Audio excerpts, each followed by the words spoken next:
Hello, you all right? Good, mate. You? Yeah, good, thanks, good. Can we start with the return of fans to Bramall Lane this weekend? Does it give you sort of an added sense of anticipation and purpose to get 3 points and send them all home happy at the end of a long season? Yeah, I wouldn't say any added. I mean, we're determined to do that anyway. I think it's bigger than the one game. Everyone could see that how it went down over the last few days with fans being allowed back in from the playoff games to the Premier League games. So yeah, it's bigger than that. It's bigger than football, isn't it? It's like a return to normality. But yeah, it was enjoyable having like the whole experience again of having fans in there. I know the result weren't what the one we wanted at St James's Park, but as I say, the bigger picture, getting fans back in, it was fantastic. It's the end of a long season, difficult season. Are you proud of the part you played in kind of stabilising the club when you came in? Because you took over at a very difficult time. I know a lot of people were sort of suggesting where's the next win going to come from for Sheffield United. Are you proud of the job that you've done in maintaining performance levels? No, listen, it's been tough, and I've done my best. That's what I can say, and that's what I expect of everyone. And what I've said to everyone, I can't be saying that to the staff and the players, and then me not giving my best. So, yeah, it was difficult. I'm not going to lie, difficult situation. I said in these interviews before, it's different being a caretaker manager to coming in as the manager. You can't be as make as many changes as you want to do to really change things up. So you have to do things, a lot more subtly to try and get performances and raise spirits and things like that. So, yeah, it was a different skill set. It's good that I've obviously managed before and been at lots of clubs and things like that, because yeah, you call on a lot of experience and things and in those situations. Yeah, but like I said, I've just given my best. That's it. And as I say, a bit of stability. Yeah, we've had a couple of wins. We want a third one, definitely. But the players have been great. They've responded. I know, listen, we've not been good enough. We can see that. We've not been good enough. But I keep saying it. Look at the data. The players have gone to the wire in every game. But we know the reasons why we've come up short in some games. And looking ahead to the future now, what does the future hold for you and for the football club as well? Do you expect a new manager to come in pretty quickly, and can Sheffield United keep this squad together in the main, do you think? I think they go hand in hand. I think it's I personally, and I'm not speaking for anyone other than myself, I personally would like a quick appointment before the last game, straight after the last game, because I think then you can start laying the groundwork and the manager can start convincing players to stay if there's some with their heads turned, making decisions on players, ins and outs. And I think, as I said, that's really important for that stability. It's the start of a new era, So I think the fact that I've been in this position now quite a long time since Chris left might have done everyone a favour in terms of everyone's ready now, chomping at the bit for this next era. What's it going to look like? And if it's half as successful as what Chris's was, then the club's going to do fantastically well again. So yeah, we need that call now. We need that decision. In terms of the club and the squad, yeah, keep it together. As I said, we've been competing well in the last few games. That's with 8 and 9 first-team players missing, using some of the younger players from the academy, which is the life and blood of a club. If you get that right and you can manage those players well enough, then you can keep the club strong and healthy. So, yeah, new era, new appointment, and sooner rather than later to take all the positives and all the good things that we can into next season. Have you been given any indication yet when things will happen? Have you had a say in the planning for next season, for example? No, in terms of planning, there's decisions that have been made because they have to be made. Your pre-season stuff, trying to contact players and things like that. But I'm not having the final say other than the performance stuff. Pre-season, getting the organisation, the players who are away international duty, return to training dates, things like that, because they have to be there. If they want to be tweaked by the next man, fine, no problem. But people need that clarity. People need to know what they're doing. And as I said, the ball can't stop rolling. We have to keep pushing forward because there's next season to plan for, and we want it to be a strong start. Thank you. All the best on Sunday. Tim. Cheers. Hi, Paul. Just Hi, wanted mate. to start by asking about Len Badger. Club legend, passed away last night. There's been a real sort of outpouring across Sheffield United, and just wanted to sort of ask for your thoughts and tributes for Len. Yeah, well, obviously, I never met Len, but I'm well aware of his history and affiliation with the club. Being a local man and playing 500 plus games, you know, it's always sad when something like this happens. I know the club have put out a fantastic tribute to him, and everyone can be proud of him, his friends, family, everyone who knew him. But it's always sad because when you lose a figurehead or a hero of the club, it means a lot to so many people, you know, and it's a reminder of how good football can be and bringing people together, you know. So, yeah, it's a sad time. Everyone acknowledges the role he played in the club. We're still playing, you know, match days and things like that. So he'll be sorely missed. Are you aware of any sort of tributes that have been planned for this Sunday at this stage? No, I'm not aware of anything like that. No. So if they are, they'll be all sure in hand going forward. But like I say, I'm just aware of the tribute that's been put out, thanking him and obviously acknowledging all the great service that he gave the club. In terms of team news, anyone back fit and available for this weekend that hasn't been at the Everton and Newcastle games? Not yet, as it stands right now, Adam. We just been resting up really and preparing the body. So tomorrow will be the day when I'm looking at everyone and making sure and making decisions about who's available for the squad. So we'll have to just wait and see. It's been two really big physical games in the first time we've had two in a week for a long time. And we've kept it more or less the same team. So we'll just be assessing everyone the last 2 days and we'll see how everyone is tomorrow. Given it's the last game of the season, I'm thinking of people like George Baldock. If there are any sort of slight issues, is it worth risking anyone with it being the last one? If there's any issues, there won't be risk. But listen, the lads want to play. George wants to play. Everyone wants to play. So everyone who's fit, if they're medically fit, and I'll pick from them, definitely. So, yeah, everyone wants to play. Everyone wants to, as I said, and no one's shirking it. No one's backing away from it. Everyone wants to play the last game of the season. But, yeah, we have got a big injury list as it stands. And there's lots of people we can't pick from. So I'd welcome anyone back.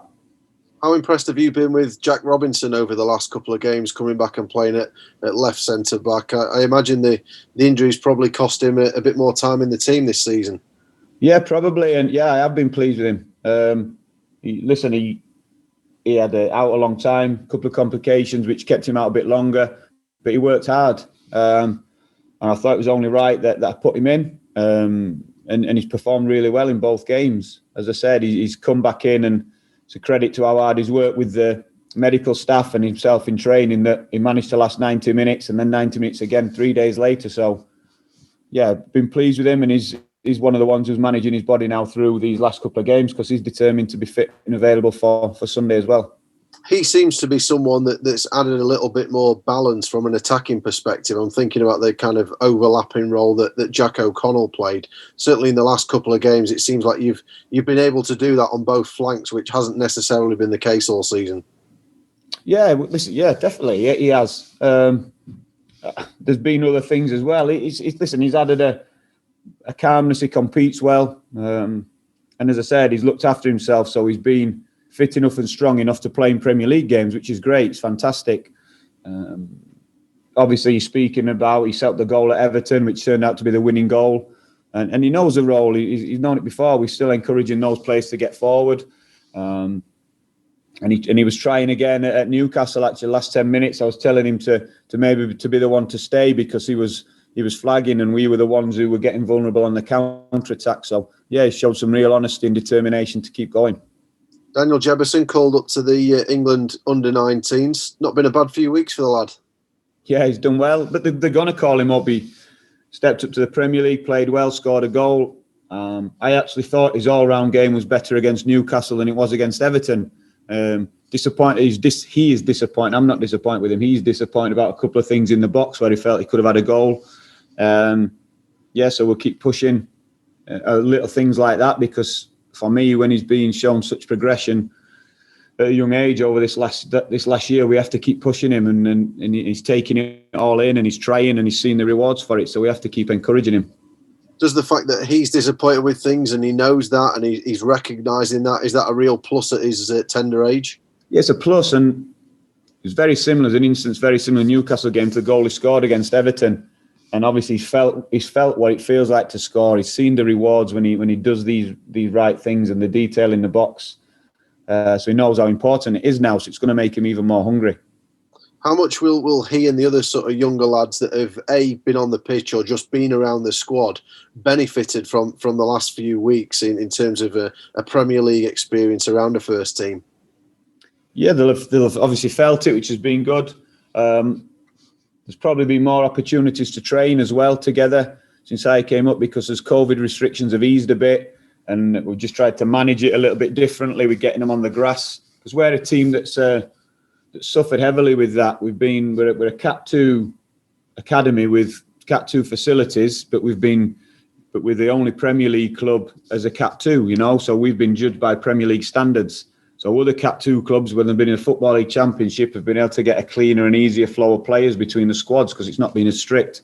We've not been able to do that until recently. So we've had to constantly manage and push and try and create ways to get better traffic, if you like, and a better flow of players between squads. One, because we need the bodies, and two, because it's the right way to work with younger players and try and get them that experience. So yeah, as things have eased and got a bit easier to manage that transition because of COVID, we've been able to get more opportunities in terms of training. And obviously some have had experience of being on the bench, some have got debuts, but they've not achieved anything yet. You know what I mean? I want to keep stressing this, and they'll be sick of me saying it, but they've not achieved anything. It's just a taste. They're knocking on the door, and the hardest transition you do with any young players is trying to get them into a team and keep them in a team.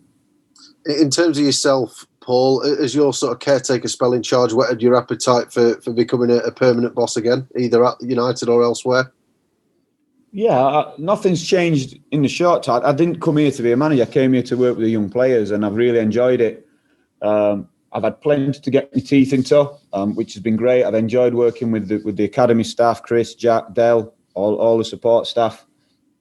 It's not been the season we envisaged, myself and Chris, how we saw it probably working, because we've been in separate bubbles and contact's been over the phone or through a fence or through a window, you know. But we've worked really hard and I've enjoyed it. So long term, yeah, I will do it again. I know I will. If and when that happens, I don't know. But I'm happy with what I'm doing. You know what I mean? I didn't come here to be a manager. I came here to coach and work with players. So and I'm happy doing that in the foreseeable. Will there not be a tinge of disappointment if you don't get the job? I've never once thought about. No, I've never once. It's been different because I knew it was quite a long time I'd be doing it interim and caretaker. The approach is different. I keep saying it. If I was going to nail my colours to the mast and I was coming in and saying, no, I'm not doing it caretaker, I will, but I want to know in 5 weeks you come in and you might change absolutely everything to try and get results, to try and change fresh things about. But that would have been a selfish approach, I feel. And as I said, I didn't come here to be a manager. I came in to work with the players. But what it has done, listen, I said to Tim before, it's allowed me to come in and give me best, build relationships with different people, because I was new in the door last week. So that's in terms of first team players, I knew a lot of them, but not all. First team staff, knew a couple of them, but not all.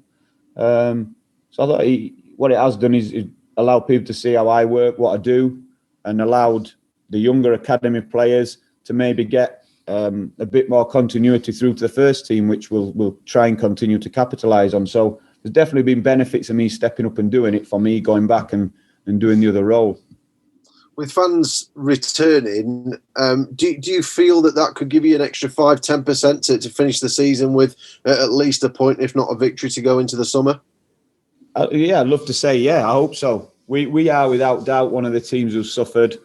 I go back, I don't know how many times I've said this, but I remember watching the City game at home and Ollie McBurney flattened Diaz early doors, and Bramall Lane would have been, it would have gone up. The place would have gone up. The atmosphere would have been electric and everyone would have loved it. Instead, there was a squeal from Diaz and a yellow card for Ollie, and the game's flat again, you know. And that edge, if you like, that little advantage the fans could give us and how we wanted to perform, we've not been able to do it. And it's made it certainly more difficult for the players. Because I'm sure you're aware that defeating the club sets a new record for a Premier League season of 30. I mean, as a motivation, does that in there to avoid that statistic? Yeah, it is. Of course it is. Of course it is. But we can't go in there with any fear about statistics and things like that. It's pointless. The only one that matters is the goals. The same in every game, Everyone loves stats. There was an interview of, I don't think he'd watched the game after the game the other day. He was just throwing stats at me, and it'd be nice to just talk about football sometimes and for people to show a bit of knowledge about the subject they're quizzing people on, but you don't always get that. But the stat that matters is the goals. We'd win 1-0, 2-1, whatever. We'd take a win. And that has to be his focus rather than, being scared of avoiding things.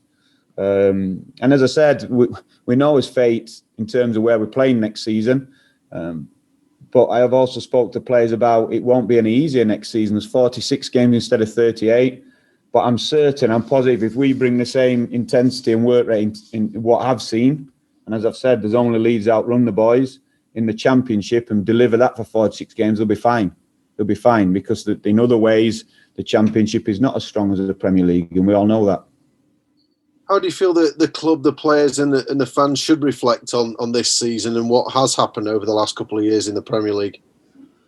Yeah, well from a personal point, as I said, I came in and I've been in a different bubble, so you could see the struggles from afar and then stepping in, feeling the weight of sort of 12 months since the first lockdown. But having been someone on the outside first and setting teams up against Chris's team and watching the progression from League One to Championship, stabilising, then competing, then going up, then taking everyone on in the Premier League. Will it be a celebrate? I don't know, but I'd love it. I'd love it to be. Do you know what I mean? I think if it's not, we've missed an opportunity, both fans and club, because the story and what's happened has been fantastic. And then to have 2 seasons in the Premier League, I'd like to think that we can build from that and be in a stronger position next season if promotion is achieved. Be in a stronger position again in the Premier League. That's got to be the aim. No one can continue to keep going up and up and up. But how little blips, if you like, or troughs are managed in these situations are really important because the next step needs to be forward again. As I say, if you'd have asked a few months ago, no one would have wanted this to happen, but it has. So it's how do we make the best of it? And it's going to be a new era, new season in the Championship, and we have to make sure we're strong enough to get up there and compete. With that in mind, Sheffield United have obviously managed 2 years in the top flight. Burnley, it's a 5th in a row after going down to come back. Are they an example of what can happen? I think so, yeah, 100%. So Sean's been fantastic there, hasn't he? So went up, came down, real clear way of playing and what their identity is to compete. Came up, stayed up, flirted in and around the top echelons, if you like, with Europe and things. But a well-established Premier League team who then started building the infrastructure away and gradually improving the squad. Fantastic new training facility again, which is going to benefit them, and it's there forever. There has to be some legacy. There has to be some reflection, if you like, and some proof of your time in the Premier League and build things. And that's my point. 2 years in the Premier League, Sheffield United now, we should be in a stronger position than the season we initially went up, and keep building on the pitch, off the pitch to make you stronger. And you can be exactly like Burnley, become established in the Premier League. Do you feel that the club has all the tools at its disposal to be able to come back up? It's now just about that decision making and getting things right, particularly this summer. Yeah, if you're talking like playing wise and the squad, yeah, as I said, the evidence is there, isn't it? You look at the teams who come up, generally struggle, bottom half. Depends how well they recruit and invest. Those teams who come up, and the recruitment has to impact the 11. Probably somewhere where we haven't been as good as maybe a Leeds United this season.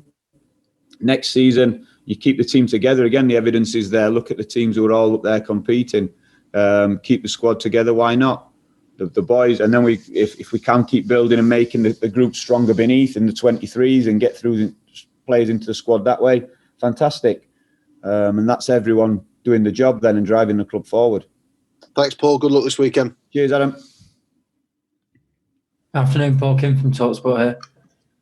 Are you all right? Yeah, very well, Tar. Just wondering, kind of on a personal level, we've obviously spoken about fans and how much they've impacted the team, but on a personal level, how hard was it to take over at such a difficult time and kind of be denied that interaction with the fans? Yeah, that's what it's all about. Listen, the games felt just like, well, probably worse than 23's games. Stepping in, having left Hibs over a year ago and then coming in to a Premier League game. And the strangest thing is when you're coming out and the songs are playing at every ground, all of a sudden ref blows his whistle, the music stops and it's absolutely dead. There's no atmosphere. And that is strange. You know, that's not why we play. That's not why we're in the game. As I said, we are, along with some others, one of the teams who I feel really suffered from that. And it's strange, but it's a circus. We had to have football keep going. Imagine if we'd have not been able to keep going and there'd have been no football for 15 months. So yeah, it was just a necessary thing that we had to do, and thankfully now we're coming through the other end. And kind of off the back of that, obviously this season we saw like the rise of the Super League. How important, obviously we know now how important fans are to the teams because they've been denied access for like 15 months. Is now a really good opportunity to kind of show them how much, as clubs, we appreciate them. Yeah, definitely. It's you can't. Did anyone ever take it for? Maybe you did take football for granted in terms of, you know, going for a couple of pints with your mates, then turning up to watch your team. Lots of people's week is built around that. Families taking the kids, things like that, and it's just taken away, denied from everyone. You couldn't even watch it on the TV with groups of people either. It's just everyone sat at home. So yeah, I hope we didn't take it for granted, but we certainly won't again. And I think it is important that everyone recognises that and use this opportunity. You mentioned the Super League there, the petition that's going about to try and maybe change some or enforce some legislation or make changes which is going to protect what we've got here. The league system, the way teams can rise up through the leagues and compete is something that we have to protect. Perfect. Yeah. And this morning I was looking at the papers and it seems like one of the bookies' favourites for the West Brom job is obviously your mate Chris Wilder. Do you think that would be something that he'd be interested in, and do you think that's quite a good fit for him? Yeah, I've not asked or spoke to him about any other job, but any club that takes him will be lucky to have him. I'm sure everyone here thinks the same, and so he'll judge everything on merit, timing, when he wants to go back in, if he wants to go back in, the club's ambition, how they want to do it, does it match his ideas, and these will all be the things he's discussing and considering, and he'll know when the time's right. And as I said, I think everyone agrees that wherever he goes, the club will be lucky to have him.